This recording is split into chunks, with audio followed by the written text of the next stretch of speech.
Hello and welcome to my Life and Wellness coaching series. This series gives you effective ways to help you achieve your goals, improve your overall well being, and to create positive changes throughout your life. This episode is an introduction to some ways and tools you can explore meditation, or whatever you want to call it.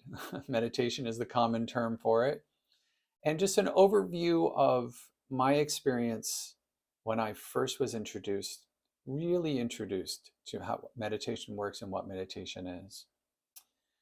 So, this blog on my website is called I'm going to Wash That Blank Right Out of My Hair. And you'll understand why in a few minutes. So, when I was in my mid 20s, I had the life changing opportunity to experience my first meditation workshop. It was a well-organized, straightforward, fascinating experience that fundamentally changed my view of how to deal with the world around me. First of all, what the heck is meditation? Well, the dictionary, the Merriam-Webster dictionary, the official dictionary, offers the following synonyms for mediate. Let's look at these.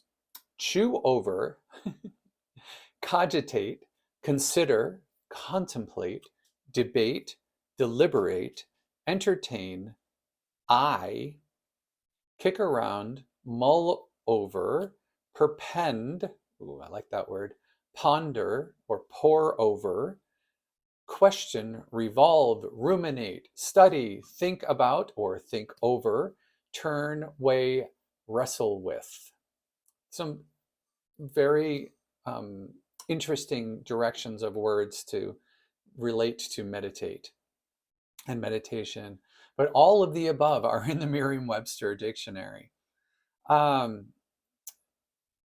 I first personally explored meditation through guided meditation cassette tapes that I purchased at a Renaissance fair, oddly enough, in Woodstock, Vermont, while I was in high school. Um, and this was prior to the workshop that I was able to go to. I found that I enjoyed the introspection. And since the tapes were focused on physical relaxation and release, I benefited greatly from taking the time to unwind, focus on my body and physical experience, and to sort of simply exist. I continued practicing guided meditation using those very tapes and others up into college. And then through college, I even led guided meditations periodically in our dorm rooms for fellow students. And this was to help them and help me sort of release tension, to center, and to focus. It was fun. We had a great time. And people seemed to actually really enjoy it. The place was always packed whenever I would do a session. Therefore, when a close friend mentioned she was attending a workshop for quote unquote meditation and energy work, is what it was called, and asked if I would go with her, I eagerly said yes. I was fascinated and intrigued. My friend was beginning her process of exploring energy work, and she was looking into Reiki, and this was many years ago. So this was when Reiki was sort of cutting edge and out there on the fringes. And she and I often talked about meditation and other forms of healing, self exploration, and self discovery. It was during the mid 1990s, so energy work was a pretty new concept in the Midwestern part of the US. Um, so, this workshop that we attended had two parts. One was meditation techniques and approaches, and the second part was energy work concepts and application. While I was not really interested in the energy side of the workshop, um, other than that as sort of an open-minded observer, just to figure out what it was about. I was actually very eager, though, to learn as much as I could about meditation itself. Um, the instructor was this guy in his 40s who had studied with a number of people that I'd never heard of. I have no idea who they were. And he looked like kind of sort of regular dude, 40-year-old, balding, khakis, polo shirt, and but he came across hardcore as like Mr. Mellow. He had this beautiful, mellow voice. And Mr. Mellow changed my life. I gotta say, he started his session by saying that any technique or approach to meditation needs to have room to expand and grow at a pace that he referenced or referred to as taking baby steps. I could relate to this very well. He said he would do the following in our sessions. So, and there was a group of us. He would start with just sitting quietly, and then we would move on to meditating for just a few minutes.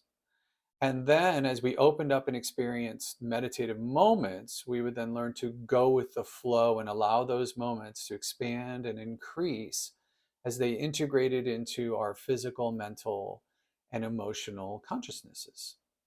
So, yeah, no problem. Got this in the bag, right? Easy peasy. I'm there. I'm meditating. I'm going to aggressively meditate. Mr. Mello was a great teacher. So to start, he had us find a comfortable place and position to sit. There was a chair on the floor against a wall wherever we were comfortable. We had little pushies that we could sit on, or these little benches. I, of course, being an aspiring Buddha and knowing what the heck I was doing, because I did guided meditation, I chose to sit cross-legged on the carpeted floor, rigidly erect. I was ready to go. I was present. So once we were all like physically situated and comfortable, he told us that our goal for the day was to allow your mind and heart to wander. Just breathe and exist. Okay, great start. As each thought or feeling comes to you, acknowledge it, witness it, say hello, I see you, or hello, I feel you, and then let it flow by. Now, as you do this, your thoughts and feelings will eventually become less and less overwhelming. That was it. Simple, right? Easy peasy. So he had us close our eyes, and then he rang a small bell. Ding! I proceeded to breathe. So awkwardly. It was so awkward. I was like, oh my gosh. Okay. I've had people like really guide me in breathing, but there's nothing going on. I got to figure this out myself. I realized I was no longer sure how to breathe correctly. My body didn't know how to work, and I was worried about how I looked while sitting there rigid. And then he rang the bell again. All right, it had been 2 minutes. And I was so focused on remembering how to breathe and how I looked, I had pretty much no other thoughts. He had us stand up and walk in a circle around the room then to shake it off. So I quickly realized that while I did not fall asleep, my left foot was trying to. Tingle, tingle, 2 minutes of walking around the room. My foot stopped prickling pins and needles. I stopped limping, and then we all sat back down. I got a little more comfortable when we sat back down. So we repeated this process again, 2 minutes. Breathe, acknowledge, get up, shake out the tingles, try to relax a little bit more, and again and again. Each time, I was actually able to get more comfortable and get more easily into a comfortable position. And each time my breathing became more relaxed and natural with less effort.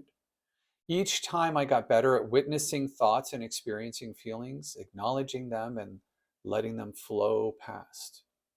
And each time the 2 minutes seemed shorter and shorter, but somehow they were more satisfying and relaxing. Each time it turned out, Mr. Mello had added a minute without telling us. It was not a trick. It was us taking baby steps. Those baby steps toward acknowledgement and flow have served me well throughout my life. They helped me learn how to explore and develop my own personal approaches to dealing with stress, being present, and being in the flow. Through this exploration and development, I have discovered and created some useful images and concepts that serve me well. One visualization I use in more extreme experiences is I put a yellow raincoat, bright yellow, on.